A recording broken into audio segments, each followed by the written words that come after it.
Hello दोस्तों, welcome back to the next class of the HRM. पिछले session की यदि हम बात करें तो पिछले सेशन में हमने ये देखा था एचआरएम में कि रिक्रूटमेंट क्या होता है, सिलेक्शन क्या होता है, what is the procedure for the recruitment and selection. और जो है हमने फिर ये देखा था कि ट्रेनिंग जो है किस तरीके से कंडक्ट होती है किसी भी एम्प्लॉय की, और ट्रेनिंग के अलग अलग मेथड्स देखे थे जिसमें हमने देखा था on the job training and off the job training methods we had seen. फिर हमने देखा था एम्प्लॉय की काउंसलिंग जो है किस तरीके से की जाती है। तो उसी सेशन को अब आगे बढ़ाते हैं एचआरएम में, और आज हम ये देखेंगे कि what does compensation means, compensation का मतलब क्या होता है। यदि आपने पिछले सेशंस को या पिछली क्लास नहीं देखी है तो do watch, it will be helpful for you. ठीक है, डिस्क्रिप्शन में आपको लिंक मिल जाएगी। अब आते हैं हम कंपनसेशन पे। तो ऐसा अमाउंट जो किसी भी एम्प्लॉय को उसके वर्क के बिहाफ पे दिया जाता है, that is known as compensation. ठीक है, अब ये कंपनसेशन अलग अलग टाइप्स का हो सकता है। Let us see what does compensation means. एक तरीके से हम कह सकते हैं सैलरी, और इसके अलावा जो भी एक्स्ट्रा पेमेंट किया जाता है किसी भी एम्प्लॉय को for his work performance, that is known as compensation. ठीक है, compensation refers to the payment of an employee receives in return of his और her contribution to the organisation. Compensation का मतलब क्या है? ऐसा पेमेंट किसी भी एम्प्लॉय को जो उसका कंट्रीब्यूशन है ऑर्गेनाइजेशन के बिहाफ पे, उसके बिहाफ पे जो उसको पेमेंट दिया जा रहा है, that is known as compensation. It is an reward going to employee for their employment. एक तरीके का ये रिवॉर्ड हम बोल सकते हैं जो एम्प्लॉय को मिलता है एम्प्लॉयर की तरफ से या उसकी एम्प्लॉयमेंट के दौरान। इट कैन बी फाइनेंशियल और नॉन फाइनेंशियल रिवॉर्ड्स, और जो रिवॉर्ड्स हैं वो फाइनेंशियल भी हो सकते हैं और नॉन फाइनेंशियल भी हो सकते हैं। अब जैसे कि आपको जॉब में प्रमोशन दे दिया तो ये जो है आपकी पोस्ट बढ़ गई, तो ये एक नॉन फाइनेंशियल रिवॉर्ड हो गया, हम कह सकते हैं। So this is also the part of compensation. ठीक है, अब आगे देखें हम what are the features of compensation. Compensation के क्या फीचर्स हैं या क्यों कंपनसेशन जो है इम्पोर्टेंट है, हम ऐसा कह सकते हैं, या कंपनसेशन के क्या जो है फायदे हैं। लेट अस सी। सबसे पहले कंपनसेशन एक इजी वे है जिसमें कि आपको बेसिकली ये पता पड़ जाता है कि कुल मिला के आपके काम का जो है कितना अमाउंट या कितना पेमेंट जो है आपको मिलेगा। So it is one of the easy way, हम कह सकते हैं कंपनसेशन इज, है ना। इसको कैलकुलेट आप फटाफट से कर सकते हो कि हाँ आपको कंपनसेशन कितना मिल रहा है, तो आप ये बता सकोगे कि मुझे बेसिक सैलरी तो ये मिल रही है, इसके अलावा ये अलाउंस मिल रहा है या ये बेनिफिट मिल रहा है, तो it can be easily calculated. Guarantee of minimum wages, compensation यानी आपको मिनिमम वेजेस यानी मिनिमम सैलरी, कम से कम सैलरी तो मिलेगी ही मिलेगी, इस चीज की गारंटी हो जाती है आप किसी भी जॉब को ज्वाइन करते हैं तो।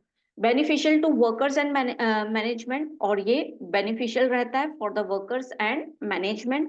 Then incentive wage system.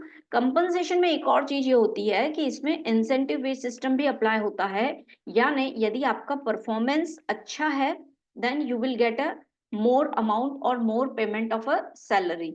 ठीक है, तो इंसेंटिव वेज सिस्टम आगे हम नेक्स्ट क्लास में ये भी देखेंगे कि टाइप्स ऑफ वेजेस, किस तरीके से हम वेजेस दे सकते हैं। तो उसमें एक वे होता है इंसेंटिव वेज सिस्टम जिसमें परफॉर्मेंस के बेसिस पे यदि आप ज्यादा काम करते हैं स्टैंडर्ड से तो आपको उसके बिहाफ पे जो है एक्स्ट्रा सैलरी प्रोवाइड की जाती है, that is known as incentive wage system.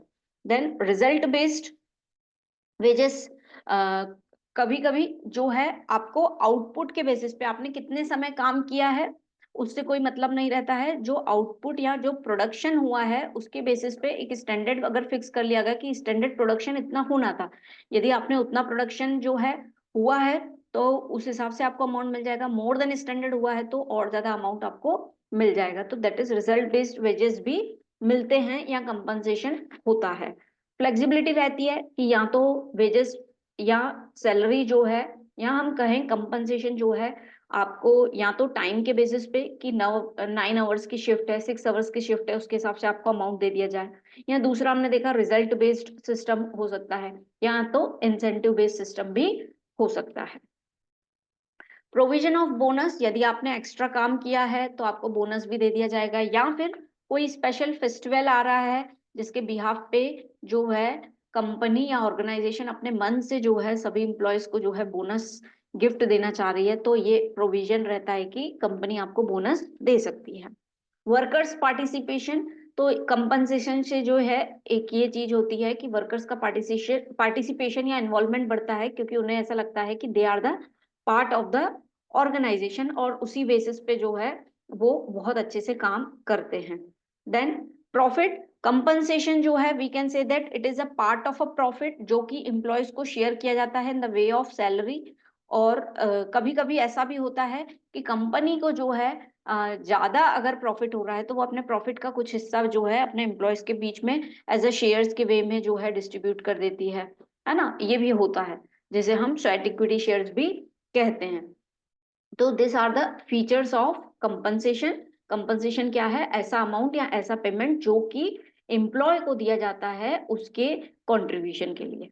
ठीक है, let us move factors deciding compensation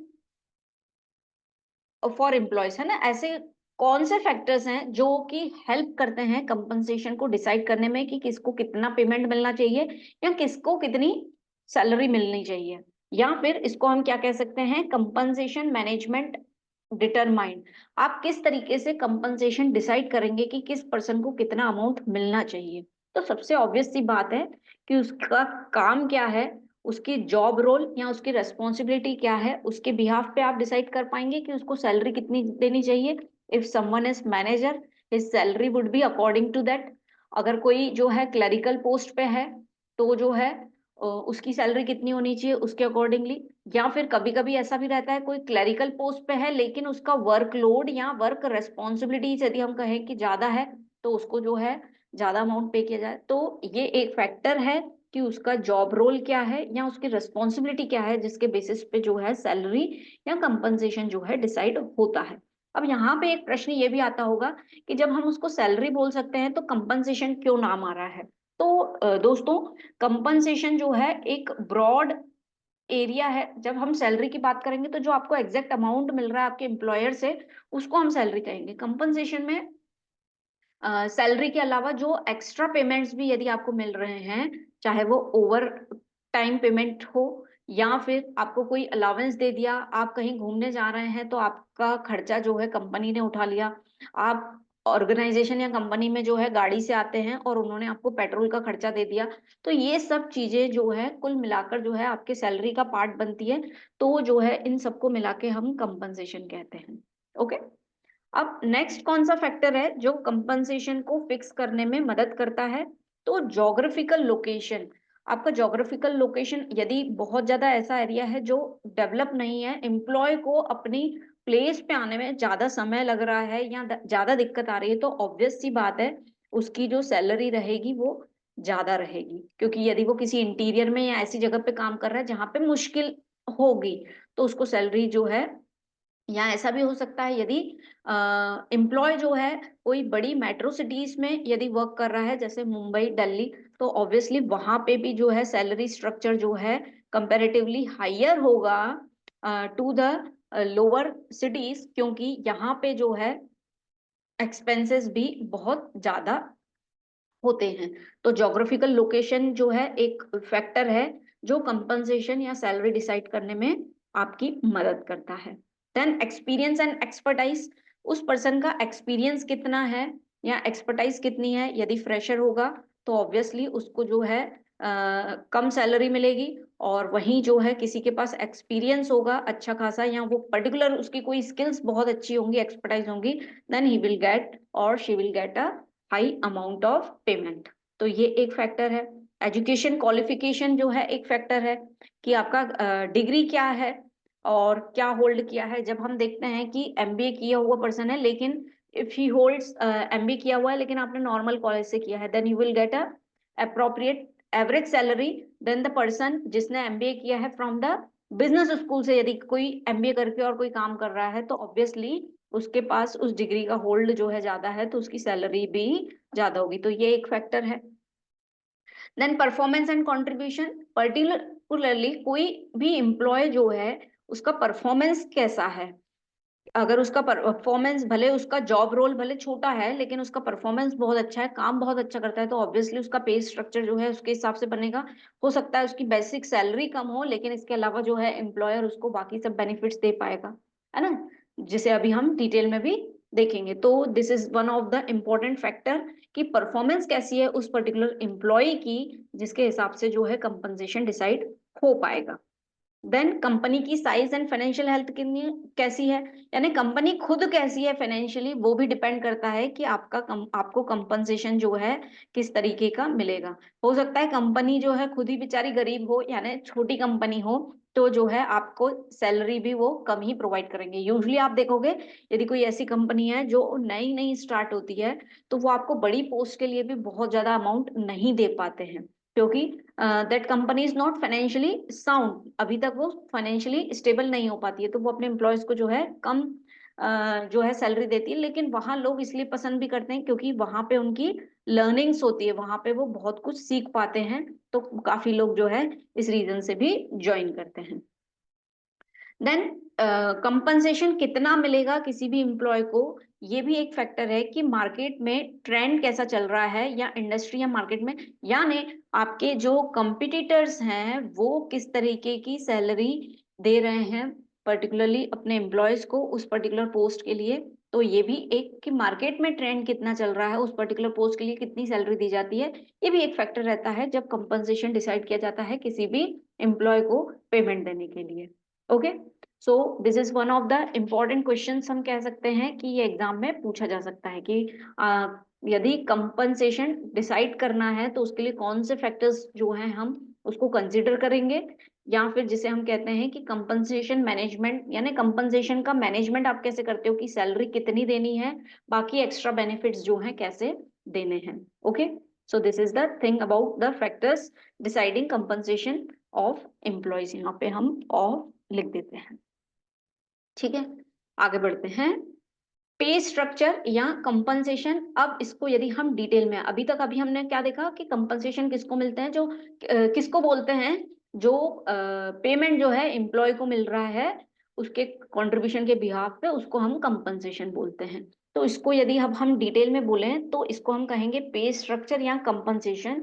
तो it shows the salary breakup into various parts, आपको सैलरी किस किस रूप में मिल रही है वो कुल मिला के जो है आपका कंपनसेशन बनता है। जैसे अभी अभी हमने बात की थी कि कंपनसेशन क्यों बोला जा रहा है उसको, क्योंकि उसमें सिर्फ सैलरी नहीं है, उसके अलावा भी बाकी चीजें आपको इंक्लूडेड मिलती है, दैट इज वाई। यानी एक तरीके से आपका सैलरी ब्रेकअप क्या है, कुल मिला के आपको सैलरी के रूप में क्या क्या मिलता है, उसी को ही हम कहते हैं पे स्ट्रक्चर या फिर कंपनसेशन, ठीक है। यस, अब यदि हम देखें कि what are the components of compensation, यानी कंपनसेशन जो है किन चीजों से मिलकर बना है, तो लेट अस सी कंपोनेंट। सबसे पहले आ जाएगी आपकी बेसिक सैलरी, यानी जो आपको आपके काम के लिए बोला गया है कि आपको इतना जो है सैलरी मिलेगा, आपकी जॉब पोजीशन या आपकी जो डेजिग्नेशन है उसके हिसाब से जो भी सैलरी आपको मिलेगी, है ना, तो वो कंपनसेशन का पार्ट है। देन कम अलावेंस, इसमें अलग अलग तरीके के अलावेंस हो सकते हैं, जैसे कि एक होता है डियरनेस अलावेंस, यानी जिसे हम कहते हैं महंगाई भत्ता। अकॉर्डिंग टू इन्फ्लेशन, यदि मार्केट में जो है इन्फ्लेशन बढ़ रहा है तो जो है आपको बोल दिया जाता है कि सैलरी के ऊपर जो है 10% एक्स्ट्रा आपको दे दिया जाएगा, यानी आपके सैलरी का 10% जो है आपको डीएनएस अलावेंस दिया जाएगा, जो कि महंगाई के हिसाब से जो है बदलता रहता है। यूजली आप न्यूज में जो है ये देखते रहे होंगे कि डीएनएस अलावेंस जो है महंगाई भत्ता का जो है परसेंटेज जो है गवर्नमेंट ने इतना कर दिया है इस तरीके से, तो उसको हम कहते हैं डीएनएस अलावेंस है। एक होता है जैसे एचआरए अलावेंस की, हाउस रेंट अलावेंस, आपको ऑर्गेनाइजेशन ने जो है एक तरीके से घर का किराया जो है वो दे दिया है, तो ये टैक्सेबल भी होता है, कभी कभी एग्जेम्प्टेड भी रहता है एंड पार्शियली टैक्सेबल भी रहते हैं ये अलावेंस। तो इस तरीके के अलावेंस दिए जाते हैं, वो भी पार्ट रहते हैं किसके, कंपनसेशन के। थर्ड कम्स द इंसेंटिव्स, अलग अलग जो है फैसिलिटीज दी जाती हैं, जैसे कि ग्रेचुटी बोले, या आपने ओवर टाइम काम कर लिया तो उसके बिहाफ पे आपको पेमेंट दे दिया, या कभी कभी आपने काम नहीं किया है और किसी रीजन से आपको छुट्टी लेनी पड़ी है बट आपकी जो है सैलरी नहीं कट हो रही है, तो ये जो है एक्स्ट्रा इंसेंटिव या कुछ एक्स्ट्रा बेनिफिट आपको मिल गया किसी अलग वे में, तो उसको हम कहेंगे कंपनसेशन।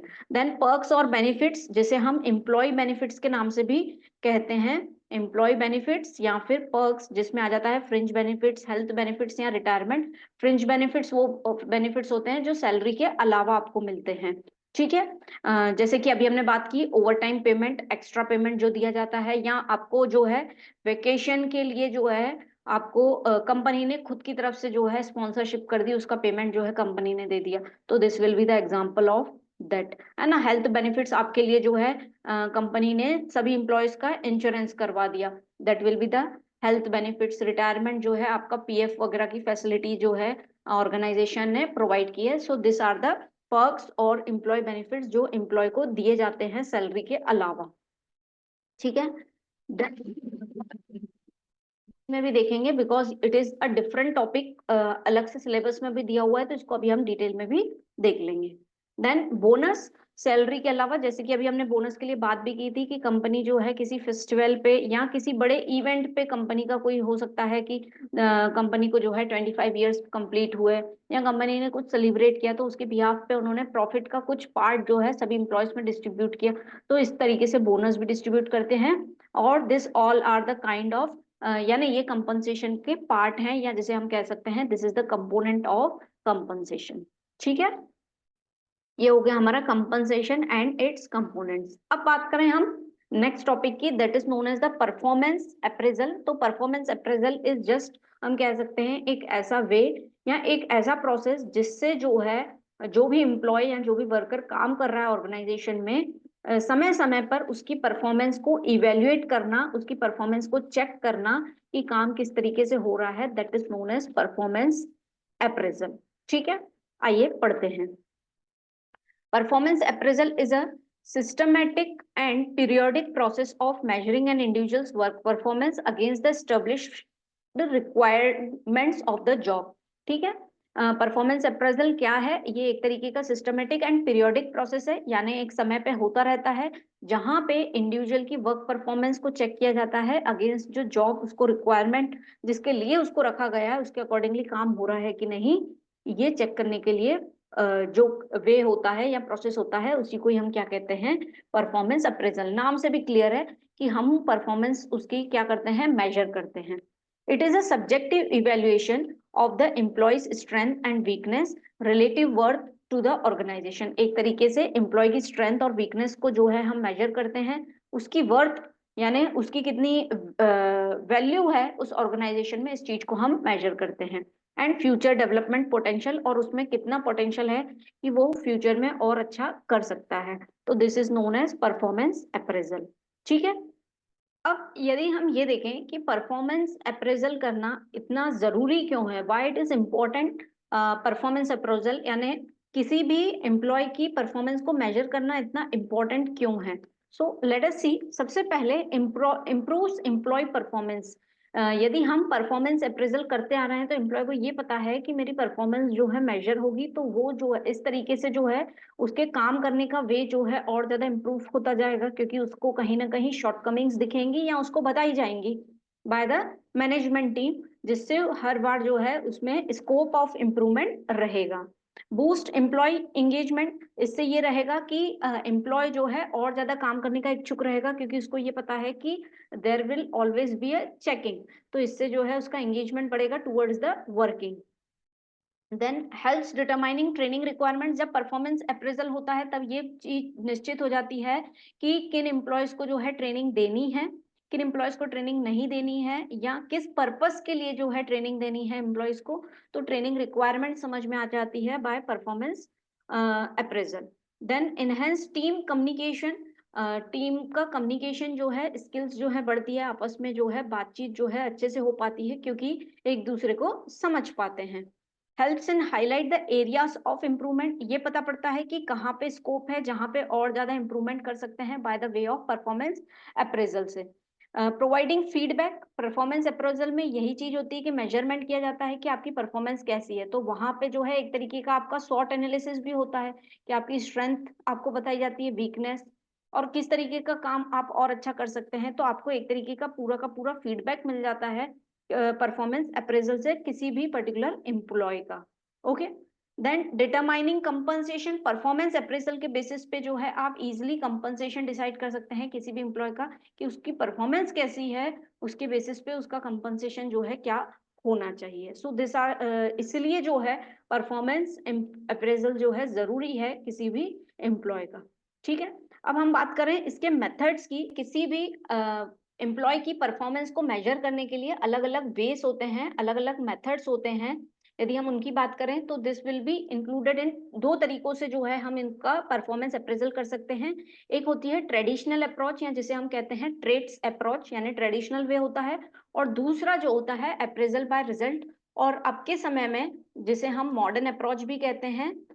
इस तरीके से जो है आज के समय में ऑर्गेनाइजेशन की जो है परफॉर्मेंस अप्रेजल होती है, but traits approach is also favourable in the organisation. तो आइए इसको देखते हैं। सबसे पहले यदि हम ट्रेड्स अप्रोच में बात करें तो रैंकिंग मेथड होती है जिससे आप किसी भी एम्प्लॉय की परफॉर्मेंस को मेजर कर सकते हैं। रैंकिंग यानी कि पुअर टू गुड या पुअर टू एक्सीलेंट जो है वो किस पैमाने पर है, तो इस तरीके से जो है उसको मेजर कर लेना, या फिर लो टू हाई के उसके बिहाफ पे जो है उसको मेजर कर लेना। तो this is the ranking method है। नाम से भी क्लियर है कि किसको जो है, किस एम्प्लॉय को जो है उसके काम के हिसाब से फर्स्ट रैंक देना चाहिए, किसको सेकंड देना चाहिए, किसी को थर्ड देना चाहिए। That is the ranking method, simple method है।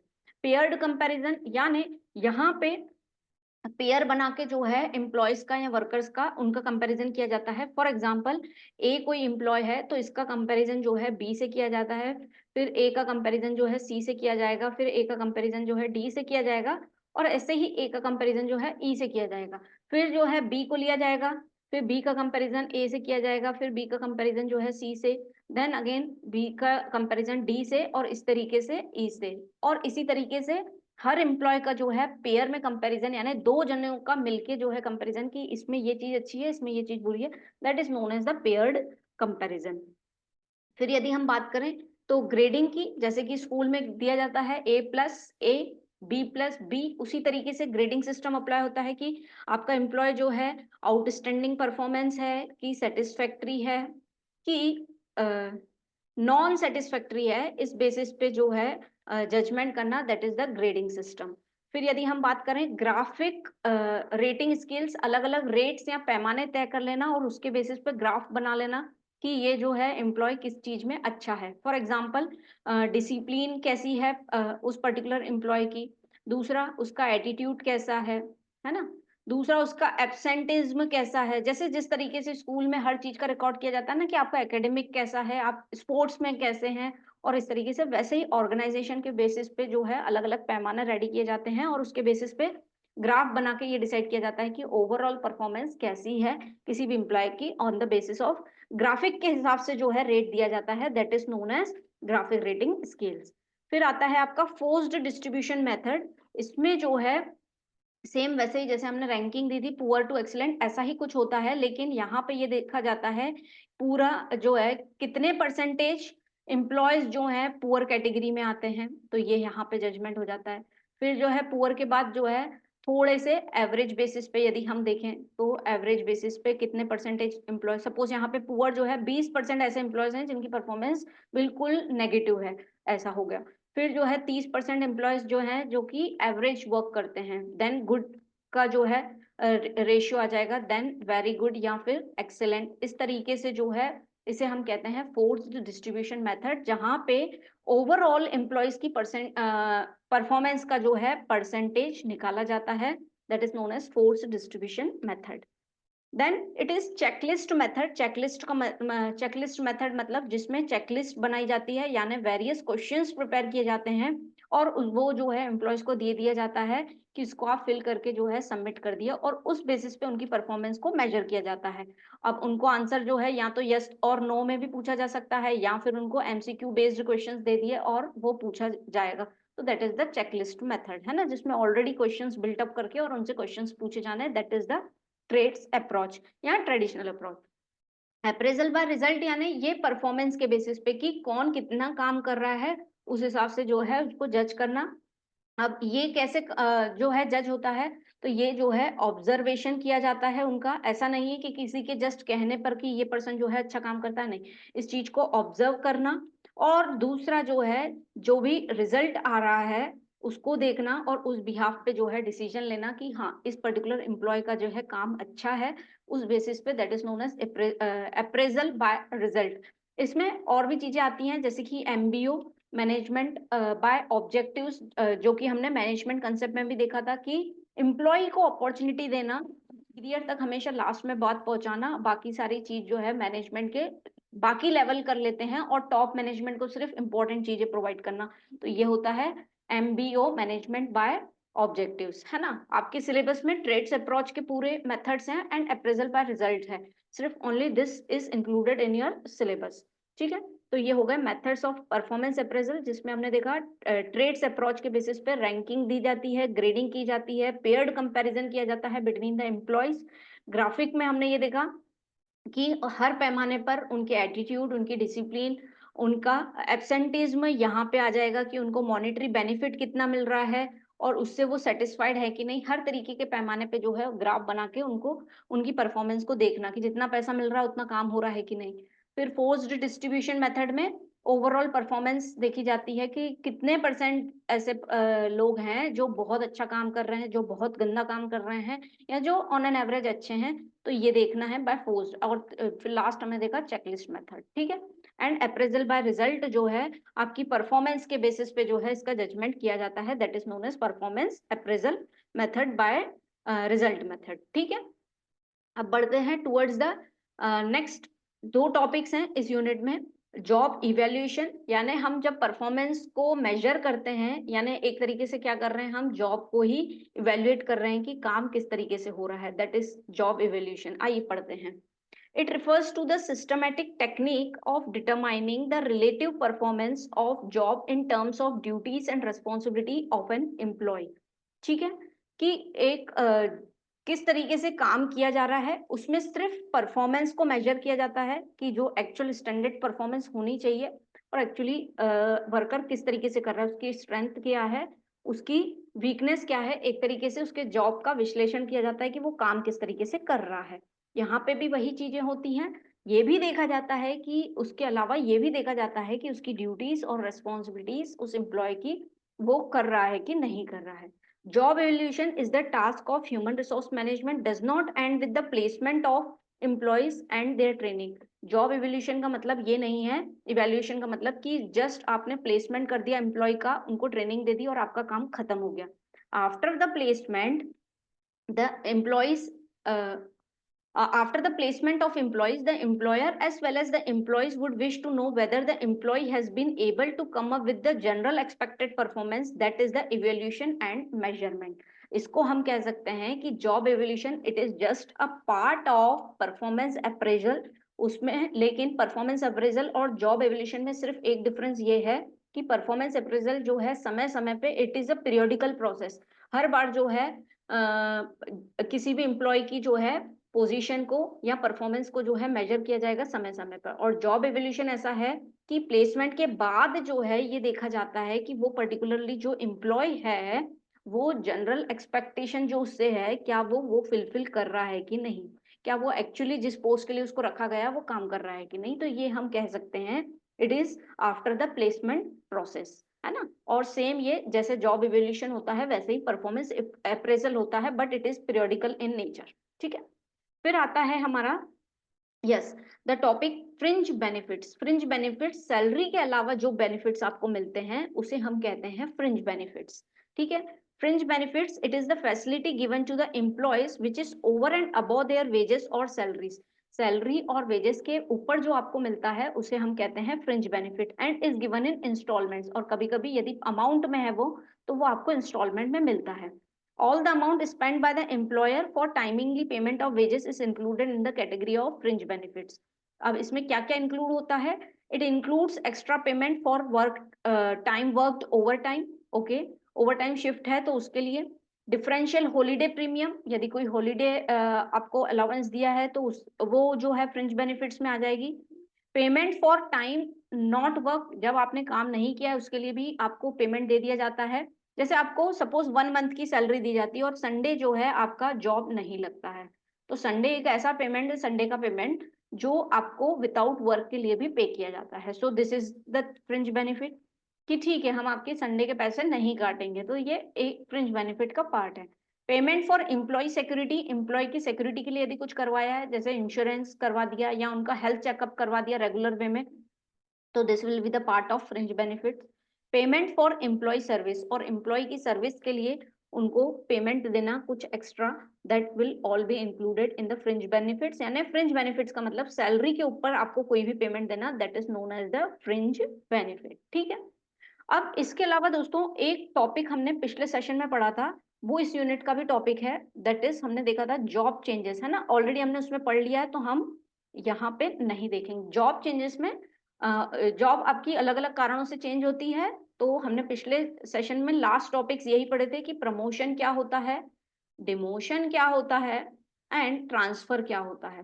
तो ये जो है आप पिछले वाली क्लास से जो है ये टॉपिक्स कवर कर सकते हैं, उसमें हमने इसको पढ़ा था। तो यहाँ पे हम वापस से उसको नहीं ले रहे हैं ऑलरेडी, क्योंकि हमने उसको पढ़ा है। तो यहाँ पे जो है हमारा ये यूनिट एंड होता है। फिर मिलते हैं हम नेक्स्ट यूनिट के साथ, नेक्स्ट टॉपिक्स के साथ। With this, thank you.